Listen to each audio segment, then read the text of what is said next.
मसीही का तमाम ये कंबोज लाल है, कैसा ही रंगो रूप है पैसा ही माल है। नमस्कार, मनी 9 के पसंदीदा कार्यक्रम मनी सेंट्रल में आप सभी का स्वागत है। मैं हूं विपुल सिंह। हर रोज़ की तरह आज भी हम आपकी जेब से जुड़ी तमाम खबरों को लेकर के हाजिर हैं और हर रोज़ की तरह हमारे साथ मनी 9 के संपादक अंशुमान तिवारी जी मौजूद हैं उन खबरों का विश्लेषण करने के लिए।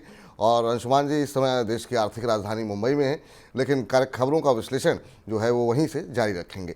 लेकिन कार्यक्रम का आगाज़ करें उससे पहले आपको फटाफट ये बता देते हैं कि आज कौन सी महत्वपूर्ण खबरों पर हम चर्चा करने वाले हैं। सबसे पहले नजर डालते हैं ऑन द शो पर। ऑन द शो पे नजर डालते हैं और भड़की अनाज की महंगाई। जी हाँ, फिर से अनाज की महंगाई जो है भड़कती हुई दिखाई दे रही है। क्या वजह है, विस्तार से करेंगे चर्चा। कितने बड़े हैं म्यूचुअल फंड निवेशक। म्यूचुअल फंड में लगातार लोगों का निवेश जो है वो बढ़ता हुआ दिखाई दे रहा है। वाकई में संख्या कहाँ तक पहुंची है और इसके क्या मायने हैं, विस्तार से करेंगे चर्चा।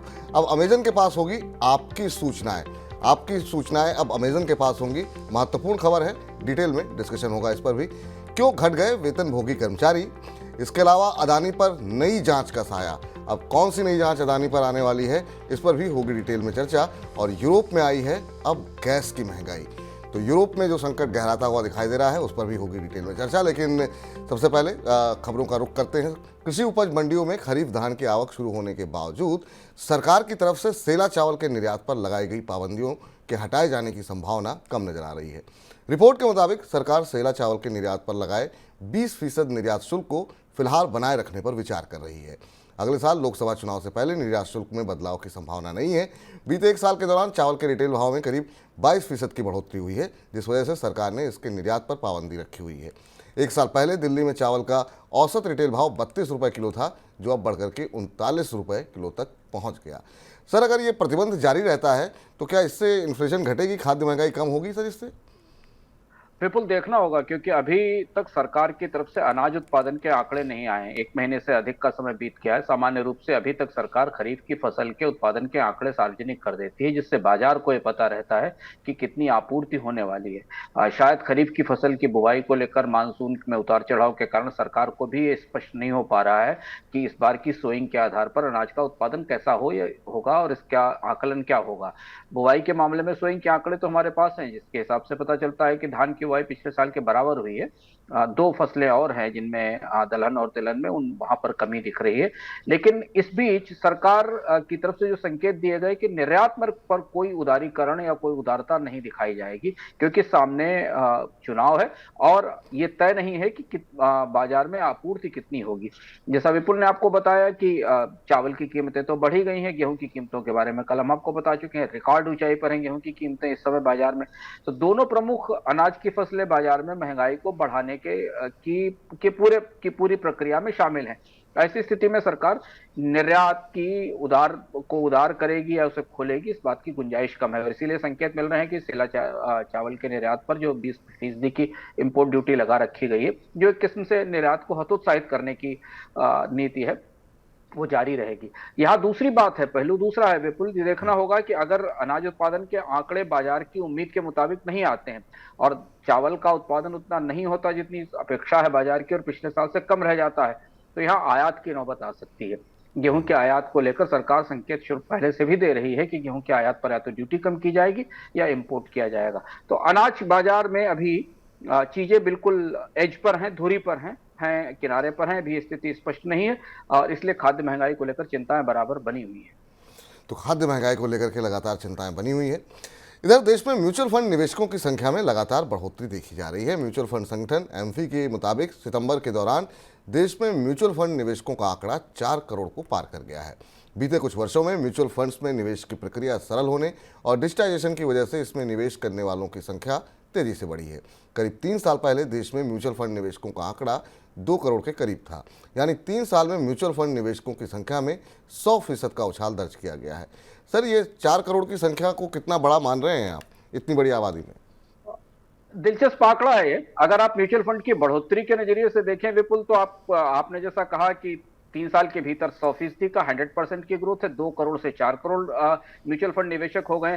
पर अगर आप पूरे आंकड़े को कुछ और दूसरे संदर्भों में देखें तो आपको लगेगा कि अभी तो सफर शुरू ही हुआ है और ये खुश करने वाला तो आंकड़ा है, लेकिन संतुष्ट करने वाला आंकड़ा नहीं है। अगर आप भारत में केवल कार धारकों की या कारों की संख्या देखें तो उनकी भी संख्या म्यूचुअल फंड के एसआईपी इन्वेस्टर से ज्यादा है। भारत में 7 करोड़ के आसपास कारें हैं। भी हाल फिलहाल में संसद को भारत के सरफेस ट्रांसपोर्ट मिनिस्टर ने जानकारी दी थी। और अगर आप दुपहिया वाहनों को भी जोड़ लें तो भारत में करीब करीब 29 से 30 करोड़ के आसपास वाहन धारक हैं। उनकी तुलना में म्यूचुअल फंड में निवेश करने वालों की संख्या केवल 4 करोड़ है। 4 करोड़ वो लोग हैं जो यूनिक होल्डर हैं। और अगर आप भारत में टोटल एसआईपी फोलियोज का नंबर देखें जो करीब 14-15 करोड़ के आसपास है, तो इन 4 करोड़ लोगों में से सबके पास 2 या 3 एसआईपी हो सकती हैं। ऐसा हिसाब आप लगा सकते हैं। तो इस दृष्टि से देखें तो भारत का बाजार बेहद छोटा है।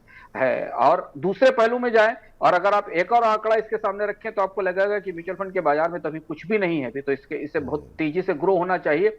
अगर आप भारत में जीडीपी की तुलना में बचतों का प्रतिशत देखें, फाइनेंशियल सेविंग्स का, बैंक डिपॉजिट का सेविंग का प्रतिशत देखें तो 67-68% के आसपास है। जबकि जीडीपी की तुलना में जो एसेट अंडर मैनेजमेंट है, एयूएम है म्यूचुअल फंड का, वो 15-16% है केवल। तो अभी भी बड़ा गैप है भारत में। म्यूचुअल फंड इंडस्ट्री के पास इतना बड़ा बाजार है और एक बहुत बड़ा हिस्सा है जो अभी म्यूचुअल फंड के नेटवर्क से बाहर है। और इसलिए भारत की वित्तीय बचतों का केवल 6% बाजार म्यूचुअल फंड में लग रहा है। तो 4 करोड़ का नंबर बड़ा दिखता है, पर अगर इसको और किसी दूसरी सुविधा से देखें तो अभी बहुत छोटा नंबर है भारत। और ये बताता है कि भारत की म्यूचुअल फंड बाजार में कितना पोटेंशियल है, कितनी संभावनाएं हैं। निश्चित रूप से आने वाले दिनों में हो सकता है और भी ज़्यादा कंपनियां एमसीज जो है वो आती हुई भारत में दिखाई दें, क्योंकि काफ़ी बड़ा बाजार है। इधर इस साल त्योहारी सीजन के दौरान एफएमसीजी प्रोडक्ट्स की बिक्री पर महंगाई का असर पड़ सकता है। महंगाई की वजह से लोगों का खर्च बढ़ गया है, जिस वजह से रोज़मर्रा के इस्तेमाल की कई वस्तुओं की खपत पर असर पड़ा है। रिपोर्ट के मुताबिक कंपनियों को उम्मीद है कि दिसंबर तिमाही के दौरान महंगाई में कमी आएगी और एफएमसीजी प्रोडक्ट्स की बिक्री में सुधार देखने को मिलेगा। सर, ऐसे कौन कौन से प्रोडक्ट हैं जिनकी बिक्री पर महंगाई का असर पड़ सकता है? अगर आप अभी आसपास अपने किसी शॉपिंग मॉल में ट्रैवल करें या देखें जाके तो आपको कुछ प्रोडक्ट कैटेगरी स्पष्ट रूप से दिखाई दे रही हैं जहां कंपनियां जैसा संकेत बाजार को दे रही हैं और जो ग्राहक जिस तरह से इन शॉपिंग मॉल्स में या शॉप्स में बिहेव कर रहे हैं उसके बीच में माना जा सकता है कि महंगाई का असर इस त्योहार पर कहां कहां होगा। सबसे बड़ा असर दिखाई दे रहा है खाद्य उत्पादों के पैकेज्ड फूड प्रोडक्ट्स की सेल पर, और ये सेल इस बार कमजोर रहने वाली है ऐसा लग रहा है। डाबर, मैरिको, गोदरेज कंज्यूमर प्रोडक्ट्स और बहुत सारी अलग अलग कंपनियां हैं, नेस्ले, ये सब मान रही है कि चूंकि अनाज की महंगाई के कारण, इन्फ्लेशन के कारण, खासतौर पर गेहूं और चावल की कीमतें बढ़ने के कारण, तिलहन की तेजी और शुगर की तेजी के कारण भारत में जो प्रोसेस्ड फूड है या पैक्ड फूड की बिक्री है उसमें कमी आने की संभावना है, एक चीज। दूसरा ये कि हम पिछले 2 साल से, करीब लगभग 1.5 साल से ऐसा देख रहे हैं, 18 महीने से, कि टेक्सटाइल और शू, इन 2 सेगमेंट्स में भी महंगाई की दर ऊपर बनी हुई है। 6 से 7% के आसपास की महंगाई है, बल्कि टेक्सटाइल की महंगाई पिछले साल तो काफी ऊपर थी, गारमेंट्स की महंगाई। तो ये भी एक ऐसा सेगमेंट है जो त्योहार के दौरान लोगों को आकर्षित करता है खरीद के लिए, लेकिन यहाँ भी इन्फ्लेशन का असर दिखाई दे रहा है। अभी कंपनियों ने खुलकर कुछ नहीं कहा है, लेकिन त्योहारी सीजन के साथ हमें पता चलेगा कि कंपनियों के अपने आकलन किस तरीके के आ रहे हैं। और इसी वजह से हम देखें कि पतंजलि फूड्स के नतीजों के बाद बहुत उत्साह दिखाई नहीं दिया और ग्रामीण क्षेत्रों में जो टूटी मांग है उसके चलते वहाँ पर आज गिरावट भी देखने को मिली है पतंजलि के अंदर नतीजों के बाद। इधर कोरोना के बाद देश में महंगे प्रोडक्ट्स की बिक्री में लगातार बढ़ोतरी देखी जा रही है। स्मार्टफोन बिक्री में महंगे फ़ोन की हिस्सेदारी बढ़ रही है। कंज्यूमर ड्यूरेबल सेगमेंट में महंगे प्रोडक्ट ज़्यादा बिक रहे हैं और ऑटो सेल्स में भी महंगी गाड़ियों की हिस्सेदारी तेज़ी से बढ़ गई है। आंकड़ों के मुताबिक इस साल अगस्त तक देश में जितने फ़ोन बिके हैं उनमें 30,000 रुपये से ज़्यादा कीमत वाले फ़ोन्स की हिस्सेदारी 17% है। कोरोना काल से पहले ये आंकड़ा सिर्फ 4% हुआ करता था। इसी तरह फ्रिज की बात करें, इस साल अगस्त तक जितने फ्रिज बिके हैं उनमें साइड बाई साइड रेफ्रिजरेटर की हिस्सेदारी बढ़कर 19% हो गई है। गाड़ियों की बात करें तो इस साल जून तिमाही के दौरान जितनी पैसेंजर गाड़ियां बिकी हैं उनमें 45% से ज़्यादा हिस्सेदारी 10 लाख रुपए से ज़्यादा की कीमतों की गाड़ियों वाली है। इधर नागरिकों के स्वास्थ्य से जुड़ी पूरी जानकारी जल्द ही सिंगल प्लेटफॉर्म पर उपलब्ध होगी। इसके लिए केंद्र सरकार अमेजन वेब सर्विस के साथ मिलकर एक प्लेटफॉर्म तैयार कर रही है। रिपोर्ट के मुताबिक जिस प्लेटफॉर्म को तैयार किया जा रहा है उस पर जन्म से लेकर मृत्यु तक सारी जानकारी उपलब्ध होगी। अमेजन ने इससे पहले डिजीलॉकर और कोविन जैसे सरकारी प्लेटफॉर्म के लिए भी सेवाएं उपलब्ध कराई हुई हैं। सर, इस सिस्टम को बनाने की किस तरीके से तैयारी हो रही है और ये काम किस तरीके से करेगा? ये बात सही है कि अब आप की और भारत के लोगों की ज्यादातर सूचनाएं, और अगर इसको हम अंग्रेजी में के एक मुहावरे का इस्तेमाल करें, क्रेडल टू ग्रेव या जन्म से मृत्यु तक की सारी सूचनाएं अमेजन के पास है, अमेजन के क्लाउड पर रहेंगी। भारत सरकार अमेजन वेब सर्विसेज के साथ, जो उसका क्लाउड प्लेटफॉर्म है, उसके साथ एक बड़ी परियोजना पर काम कर रही है, जिसमें भारतीयों की समस्त सूचनाओं को एक जगह केंद्रित किया जाएगा। कुछ सूचनाएं पहले से अमेजन वेब सर्विस के साथ संचालित हो रही हैं, जिनमें डिजी लॉकर है, जिसमें कोविन के आंकड़े भी हैं, और इसके अलावा कई सारी रजिस्ट्रेशन सर्विसेज, पंजीकरण सेवाएं हैं। इनकी सूचनाएं पहले से ही अमेजन वेब सर्विसेज के साथ चल रही हैं। सरकार अपने तमाम डेटा सिस्टम को नए सिरे से पुनर्गठित कर रही है और उसे क्लाउड पर ले जा रही है, ताकि आसानी से उसको एक्सेस किया जा सके, लोगों को आसानी से उसके बारे में जानकारी मिल सके। जी, चलिए अब रुख करते हैं आज की सबसे बड़ी खबर का।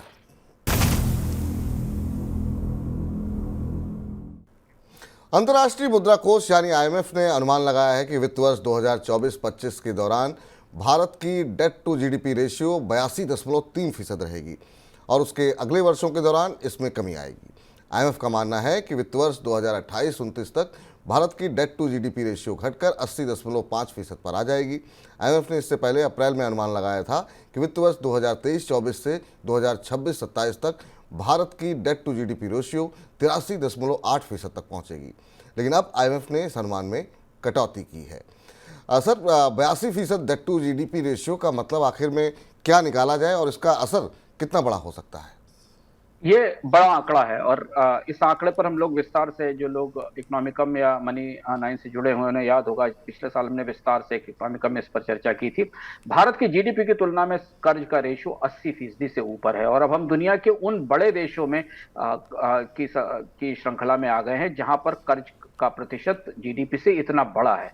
और ये सारा कर्ज, अधिकतर कर्ज सरकारों का कर्ज है, इसमें हमने प्राइवेट कर्ज को शामिल नहीं किया। जिस डेट टू जीडीपी रेशियो की बात इसमें होती है, उधर से सरकारों का कर्ज है, जिसमें केंद्र सरकार और राज्य सरकारें हैं, और जो अन्य उनकी कंपनियां उनके कर्ज को लेकर है। ये बता रहा है कि भारतीय अर्थव्यवस्था में सरकारों के खर्च जितनी तेजी से बढ़ रहे हैं, जिस तरह से राज्य सरकारें और केंद्र सरकारें अपने कार्यक्रमों में विस्तार कर रही हैं, उसका अधिकतम फाइनेंस कर्ज से हो रहा है। इस आंकड़े का हमारे लिए और भी महत्वपूर्ण मतलब इस समय और ज्यादा महत्वपूर्ण हो जाता है जब हमें देखते हैं कि भारत के सरकारी बॉन्ड ग्लोबल बॉन्ड इंडेक्स में दाखिल हो रहे हैं, और उनमें अगले साल से ट्रेडिंग शुरू होने वाली है। विदेशी निवेशक इस आंकड़े को सबसे करीब से पढ़ते हैं कि किसी देश की सरकारें जो कर्ज लेने के लिए अपने बॉन्ड या ट्रेजरी बिल को लेकर बाजार में आई हैं, वो खुद कितना और भी कर्ज ले सकती हैं, और उनके ऊपर दबाव कितना ज्यादा है। इस आंकड़े का एक मतलब ये भी है कि विदेशी निवेशक और देश के निवेशक भी ये देखते हैं कि सरकारें जो कर्ज ले रही हैं, उनका रिपेमेंट शेड्यूल क्या है, वो कब से उनका रिपेमेंट किया जाता है, और उन पर ब्याज दरें कितनी हैं। अब ये आंकड़ा भारत की आर्थिक सेहत को लेकर बार बार चर्चा में आएगा कि भारत उन देशों में है जहां जीडीपी के रेशियो में, जीडीपी के अनुपात में 80% का डेट सरकारों ने ले रखा है। जी, सर, ये डेट टू जीडीपी रेशियो कम करने के लिए सरकारों को क्या करना होगा? कौन से ऐसे कदम उठाए जाएं जिससे कि ये आंकड़ा थोड़ा बेहतर होता हुआ दिखाई दे? अभी कम होने की गुंजाइश तो बिल्कुल नहीं दिखाई देती, और ज्यादा ना बढ़े इसका खतरा है, क्योंकि 90% तक जा सकता है, इस बात का खतरा दिख रहा है। उसकी दो बड़ी वजह है। एक तो केंद्र और राज्य सरकारों के पास संसाधनों के विकल्प सीमित हैं। इतने भारत में टैक्सेशन अत्यंत ऊंचा है, अत्यधिक टैक्सेशन है भारत में। भारत दुनिया में सबसे ज्यादा टैक्स लगाने वाले देशों में, खासतौर पर इनडायरेक्ट टैक्सेशन तो भारत में रिकॉर्ड है। अगर आप जीएसटी के स्तर पर देखें या बाकी सेवाओं को देखें, तो राज्य सरकारें, केंद्र सरकारें एक सीमा से अधिक अब टैक्स भी नहीं लगा सकती, क्योंकि उसके बाद तो डिमांड टूटने लगती है। भारत में टैक्स के रेट्स बहुत ऊंचे हैं, इसलिए केंद्र और राज्य सरकारों को और ज्यादा कर्ज लेना पड़ेगा। इधर जो परिस्थिति हमें दिखाई दी है पिछले 2 साल के भीतर, उसमें ब्याज दरों में तेज बढ़ोतरी हुई है। तो ये जो महंगा कर्ज लिया गया है, इसकी चुकौती है, इसका भुगतान अभी शुरू होगा 3 से 4 साल बाद, 5 साल बाद। हमने शायद मनी सेंट्रल के कार्यक्रम में विपुल भी चर्चा की थी कि भारत की राज्य सरकारें या केंद्र सरकार ज्यादातर शॉर्ट टर्म कर्ज लेती हैं, 5 साल से 10 साल तक के कर्ज उठाती हैं बाजार से, जहां पर ब्याज दरें और थोड़ी ज्यादा ऊंची होती हैं। तो अभी तो स्थिति यह है कि कर्ज का टू जीडीपी रेशियो ना बढ़ने दिया जाए, और या तो इसमें जीडीपी बढ़े तो रेशियो थोड़ा सा कम दिखाई देगा, क्योंकि जीडीपी का आकार बड़ा होगा तो अनुपात में कर्ज सीमित दिखाई देगा। अभी तो 2 बड़े चैलेंज हैं सरकार के डेट या सरकारों के, भारत की सरकारों के कर्ज कार्यक्रम के सामने। पहली बड़ी चुनौती यह है कि उसकी लागत कैसे कम की जाए, क्योंकि जब तक रिजर्व बैंक ब्याज दरों में कमी नहीं करेगा, राज्य सरकारों और केंद्र सरकारों को महंगे कर्ज मिलते रहेंगे। 7-7.5% में तो केंद्र सरकार कर्ज ले रही, राज्य सरकारें तो 10-10% में कर्ज ले रही, 9-9% में कर्ज ले रही, पर ये सब कर्ज वापस करना पड़ेगा बैंकों को। तो पहला तो दबाव ये है कि इंटरेस्ट का बर्डन कम किया जाए, और दूसरा यह है कि फिर कर्ज पर निर्भरता सीमित की जाए, और इसके लिए सरकारों को खर्च कम करने होंगे, अपना आकार छोटा करना होगा। ये जो विशाल भीम का आकार की बाहुबली सरकारें भारत में हैं, इनको अपना खर्च घटाना होगा। ये सब करना बहुत जरूरी है, और जो संभव नहीं है, क्योंकि भारत में चिरंतन चुनाव होते रहते हैं, राज्य सरकारों को और राजनीतिक दलों को नई नई घोषणाएं करनी होती हैं। इसलिए भारत में अब debt to GDP ratio medium term में 70 से 80% के बीच ही मूव करता रहेगा, ऐसा दिखता है अगले 4-5 साल के हिसाब से, जब तक कि राजकोषीय घाटे में कोई बहुत बड़ी कमी या स्ट्रांग कटौती नहीं होती और राज्य सरकारें और केंद्र सरकारें अपने कर्ज की मांग में बड़ी कमी नहीं करती। इधर शेयर बाजार रेगुलेटर सेबी अदानी ग्रुप से जुड़े एक मामले की जांच कर रहा है। रिपोर्ट के मुताबिक ब्रिटिश वर्जिन आइलैंड के गल्फ एशिया फंड के साथ अदानी ग्रुप के संबंधों की जांच हो रही है।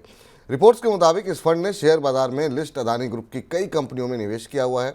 इस फंड के प्रमोटर दुबई के कारोबारी नशीर अली और शबम अली है। सर, अदानी मामले में अब ये कौन सा नया एंगल निकल के आया है, किस बात की जांच हो रही है? ये वही गल्फ एशिया फंड का मामला है जिस पर चर्चा पहले भी हिंडनबर्ग रिपोर्ट के दौरान होती रही थी, और इसके बाद भी जो कुछ और जो इन्वेस्टिगेटिव जर्नलिस्ट की रिपोर्ट आई थी, वहां से भी सूचना मिली थी। ये वही दुबई का फंड है जिसको ये माना जा रहा है कि अडानी समूह के अंदर जो फंड आता था विदेश से, उसमें वो फ्रंट एंड करते थे। अब सेबी की तरफ से इस बात के स्पष्ट रूप से संकेत मिले हैं कि वो इस फंड के साथ अडानी समूह के कामकाज की जांच कर रहा है। इस फंड को ही यह माना गया था कि इससे बड़ा इन्वेस्टमेंट अडानी की कंपनियों में रूट हुआ था, और इसका एक हिस्सा ये कारोबार वर्जिन आइलैंड से भी होता है, तो इसलिए एक ग्लोबल टैक्स हेवन से जुड़ा हुआ भी मामला बनता है। तो सेबी ने इसकी जांच शुरू की है। हालांकि अभी तक सेबी की उस रिपोर्ट पर सुप्रीम कोर्ट ने कोई संज्ञान नहीं या फैसला नहीं लिया या नहीं बताया है, जो कि अडानी समूह की जांच के बाद सुप्रीम कोर्ट में पेश की गई थी। हमें देखना होगा कि क्या इस जांच का जिक्र उस रिपोर्ट में है या नहीं। तो नजरें सबकी लगी हुई है, खासतौर से अडानी समूह के जो निवेशक हैं उनकी जो है सांसें अटकी हुई हैं। क्या कुछ मामला निकल करके सामने आता है, और उसके बाद हो सकता है अगर कोई भी मामला अगर निगेटिव सामने आता है तो शेयरों में काफ़ी दबाव देखने को मिल सकता है। देश के 12 राज्यों में वेतनभोगी कर्मचारियों की संख्या में गिरावट देखने को मिली है। नेशनल स्टैटिस्टिक्स ऑफिस यानी कि एनएसओ की तरफ से किए गए पीरियोडिक लेबर फोर्स सर्वे के मुताबिक असम, दिल्ली, उत्तराखंड और छत्तीसगढ़ में वेतनभोगी कर्मचारियों की संख्या में सबसे ज़्यादा गिरावट आई है। हालांकि पंजाब, हरियाणा, केरल और तमिलनाडु में इस तरह की कर्मचारियों की संख्या बढ़ती हुई दिखाई दी है। सर, वेतनभोगियों का नंबर घटना ये किस तरीके के संकेत जॉब क्रिएशन को लेकर के दे रहे हैं? ये विपुल, ये आंकड़ा जब निजी एजेंसियों की तरफ से आता था, सीएमआई या बाकी जगह से आता था, तो सरकार आमतौर पर इस पर आपत्ति करती थी, सवाल उठाती थी, और उसका कहना था कि नहीं, देश में फॉर्मल एम्प्लॉयमेंट बढ़ रहा है, रोजगार में बढ़ोतरी हो रही है, सैलरीड लोगों की संख्या बढ़ रही है। अब सरकार के अपने ही सैंपल ऑर्गेनाइजेशन ने, जो सरकार का सर्वे ऑर्गेनाइजेशन है नेसो, उसने अपने पीएलएफएस में, पीरियोडिक लेबर फोर्स सर्वे में, ये बता दिया है। और ये आंकड़ा भारत के रोजगार बाजार में जो बड़ा स्ट्रक्चरल शिफ्ट आ रहा है, जो बड़ा ढांचागत बदलाव आ रहा है, वो दिखा रहा है। आसाम या कई सारे ऐसे राज्य हैं जहां वेतनभोगी कर्मचारियों की संख्या घट रही है, रोजगारों की संख्या घट रही है। इसका सीधा मतलब है कि या तो बेरोजगारी बढ़ रही है, या फिर वो लोग जिनको काम मिल रहा है वो कॉन्ट्रैक्ट और अनुबंध में काम कर रहे हैं छोटे समय की अवधि के लिए, उनकी सैलरीज नहीं बढ़ रही। ये शिफ्ट हमने कोविड से थोड़ी शुरुआत में पहले देखा था, भारत में होना शुरू हुआ था, और कोविड के बाद एकदम तेजी से भारत के बाजार में जो सैलरीड एम्प्लॉयज थे, चाहे वो प्राइवेट सेक्टर में हो या सरकार में हो, उनमें कमी आई। और सबसे ज्यादा कमी अगर आप ध्यान से देखो तो सरकारी सेवाओं में आई। सरकार की तरफ से संसद में अलग अलग जानकारियों में, अपनी अलग अलग रिपोर्ट्स में बताया गया कि सरकार के पब्लिक सेक्टर अंडरटेकिंग्स में भी अब लगभग आधे नए कर्मचारियों की संख्या ऐसी है जो कॉन्ट्रैक्ट पर, जो अनुबंध पर आ रहे हैं। और इसके अलावा भी भारत के बाकी उद्योगों में भी, निजी उद्योगों में भी जो सैलरीड कर्मचारी हैं, जो वेतनभोगी कर्मचारी हैं, उनकी संख्या घट रही। कोविड के बाद जो छटनी हुई, बेरोजगारी आई, उसके बाद जो नई हायरिंग हुई, उसमें भी अधिकांश हायरिंग अब कॉन्ट्रैक्ट पर हो रही है, अनुबंध पर हो रही है। कॉन्ट्रैक्ट पर, अनुबंध पर नौकरियां होना या नौकरियां बढ़ना खराब नहीं है, पर इस एम्प्लॉयमेंट की क्वालिटी क्या है, इसके साथ वो सुरक्षाएं, जो भविष्य की सुरक्षाएं दी जाती है, वो कितनी है नहीं है, ये देखने वाली बात होगी। लेकिन फॉर्मल एम्प्लॉयमेंट जिसकी संभावना सबसे ज्यादा थी और जिसकी उम्मीदें सबसे ज्यादा थी, उसमें अब कमी आ रही है। और ये खासतौर से उन राज्यों में कमी ज्यादा दिखाई दे रही जिन राज्यों में पहले से ही बेकारी ज्यादा है। ज़्यादा है। इधर इस साल अप्रैल से जुलाई के दौरान कर्मचारी भविष्य निधि संगठन यानी कि ईपीएफओ के दायरे में आने वाली नौकरियों में कमी देखने को मिली है। आंकड़ों के मुताबिक पिछले साल के मुकाबले इस साल नौकरियों में 14.5% की गिरावट आई है। इस साल अप्रैल से जुलाई के दौरान ईपीएफओ के दायरे में आने वाली 60.1 लाख नौकरियां निकली हैं, जबकि पिछले साल इस दौरान 70.3 लाख नौकरियां निकली थीं। इजराइल पर हुए हमास के आतंकी हमले के बाद आशंका बढ़ गई है कि अमेरिका और ईरान के बीच में तनाव फिर से बढ़ सकता है। ईरान चूंकि हमास का समर्थक रहा है, ऐसे में अमेरिका की तरफ से ईरान पर उसके तेल निर्यात को लेकर फिर से प्रतिबंध लगाए जाने की आशंका है। इस साल ही अमेरिका ने ईरान पर लगाए प्रतिबंधों में ढील दी थी, जिस वजह से ईरान से तेल निर्यात बढ़ने लगा था। लेकिन इजराइल पर हुए हमले के बाद ईरान के तेल निर्यात पर असर पड़ने की आशंका बढ़ गई है। इस बीच इजराइल में हुए हमले के बाद वहां पर एक बड़ी नेचुरल गैस फील्ड को बंद कर दिया गया है, जिस वजह से यूरोप में नेचुरल गैस की कीमतों में फिर से उछाल देखने को मिल रहा है। सर, ईरान और अमेरिका के रिश्तों की रोशनी में तेल बाजार के अंदर किस तरह की संभावनाएं आपको दिखाई दे रही हैं? बिल्कुल, अभी तक 3 दिन के युद्ध के बाद अभी अंतर्राष्ट्रीय तेल बाजार में हमने कोई बहुत बड़ा उछाल नहीं देखा। दबाव बना हुआ है, बाहर प्रीमियम आ गए हैं। अगर बाहर आगे बढ़ता है तो प्रीमियम का भुगतान करना पड़ेगा, ये तेल बाजार की एक अपनी व्यवस्था है जो आ गए हैं। लेकिन कच्चे तेल की कीमतें $90 के आसपास बनी हुई, नीचे भी नहीं गई हैं, पर कीमतों में ज्यादा बढ़ोतरी दिखाई दे रही है। दूसरा महत्वपूर्ण अपडेट है कि अरब देश, जिनकी चर्चा हमने कल की थी कि अरब देश जिनकी अर्थव्यवस्थाएं अब उभरना शुरू हुई हैं, उन्हें इस पूरे वार से काफी चिंता हो रही। सऊदी अरब की तरफ से ऑफिशियली बयान दिया गया कि युद्ध बंद होना चाहिए और सबके हक सुरक्षित किए जाने चाहिए, क्योंकि सऊदी अरब के आर्थिक हित काफी प्रभावित होंगे गल्फ रीजन में अस्थिरता से। इस बीच वार तो बढ़ने की संभावना है, क्योंकि इजराइल की विपक्ष ने भी सत्ता पक्ष के साथ मिलकर एक साझा सरकार बना ली है और उस सरकार का एकमात्र लक्ष्य है कि इस युद्ध को अंतिम नतीजे तक पहुंचाना। तो इजराइल की तरफ से जो तैयारियां चल रही हैं वो युद्ध को और तेजी से आगे बढ़ाने वाली हैं और इसका असर हमें फिलिस्तीनी और बाकी इलाकों में भी तैयारियों के तौर पर दिखाई दे रहा है। ऐसी परिस्थिति में जो सबसे पहली तेजी हाइड्रोकार्बन के बाजार में आई है, जिसका जिक्र हम लगातार कर रहे थे, वो गैस को लेकर है। इजराइल में शेवरॉन की एक ऑयल फील्ड है, तमार ऑयल फील्ड, उस पर उत्पादन बंद कर दिया गया है। गैस फील्ड है माफ करें, वो गैस फील्ड है तमार की, उस पर उत्पादन बंद कर दिया गया है। और उसका उत्पादन बंद होते ही यूरोप में गैस की कीमतों में तेजी और बढ़ोतरी शुरू हो गई है। लगभग 1-1.5 साल बाद यूरोप में गैस की कीमतें वापस बढ़ना शुरू हुई हैं। रूस यूक्रेन युद्ध के दौरान हमने गैस की कीमतों में रिकॉर्ड बढ़ोतरी देखी थी। ये वो फील्ड है जिस फील्ड का एक हिस्से से गैस की आपूर्ति यूरोप को होती है। तो यहां से हाइड्रोकार्बन बाजार में या ईंधन के बाजार में, पेट्रो ईंधन के बाजार में युद्ध का असर दिखना शुरू हो गया है। अब हम आपके दूसरे सवाल पर आते हैं, जहां जहां स्थिति थोड़ी ज्यादा पेचीदा और जटिल है, ईरान और अमेरिका के रिश्तों को लेकर। दरअसल ऐसा हुआ था 2015 में ईरान और अमेरिका के बीच रिश्तों को सामान्य करने, प्रतिबंध हटाने की एक प्रक्रिया शुरू हुई थी, जिसको कि joint comprehensive plan of action कहा गया था। जिसे नतीजे पर नहीं लाया जा सका। इस सहमति के तहत अमेरिका और ईरान के बीच जो राय बनी थी, उसमें ईरान अपनी न्यूक्लियर इनरिचमेंट फैसिलिटीज को कम करने वाला था, अपने न्यूक्लियर संयंत्रों को दुनिया के परीक्षण के लिए, खास से न्यूक्लियर विशेषज्ञों के परीक्षण के लिए खोलने वाला था। बाइडेन एडमिनिस्ट्रेशन के आने के बाद ईरान के प्रति अमेरिका की आक्रामकता में थोड़ी सी कमी आई थी, और जैसा जिक्र आपने किया कि उसके बाद ईरान को अपने मित्र देशों को और कुछ खास बाजारों को कच्चा तेल निर्यात करने की छूट मिली थी, और ये निर्यात 3 मिलियन बैरल पर डे के आसपास तक पहुंच गया था। इस सप्लाई ने अंतर्राष्ट्रीय बाजार में कच्चे तेल की कीमतों को कम रखने में मदद की। हालांकि तेल की कीमतें $90-100 पहुंच गई थी, लेकिन अगर ये भी सप्लाई नहीं होती तो तेल की कीमतों में और ज्यादा बढ़ोतरी हो सकती थी रूस यूक्रेन युद्ध के दौरान। जो इस साल लगभग 5 मिलियन बैरल पर डे के आसपास ईरान का तेल उत्पादन है, और इसमें करीब करीब 2 मिलियन बैरल पर डे के आसपास का एक्सपोर्ट है।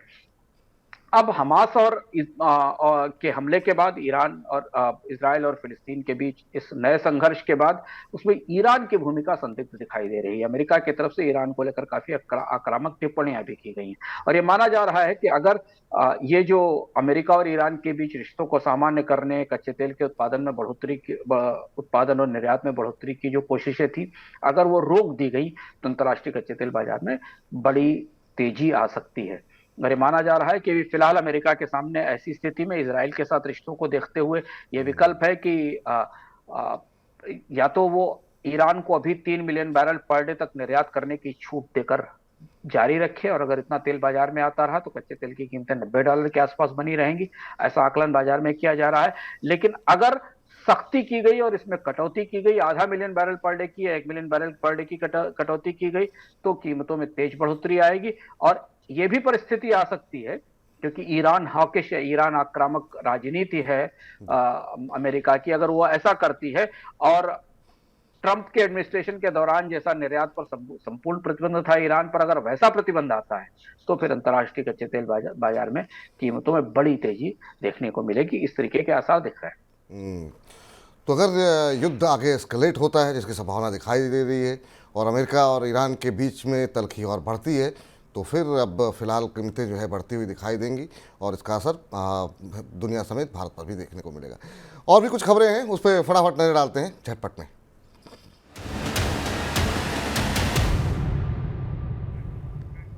केंद्र सरकार इस साल गन्ने से तैयार होने वाले इथेनॉल की कीमतों में बढ़ोतरी कर सकती है। रिपोर्ट के मुताबिक साल 2023-24 के लिए इथेनॉल की कीमतों में 3% की बढ़ोतरी की उम्मीद है।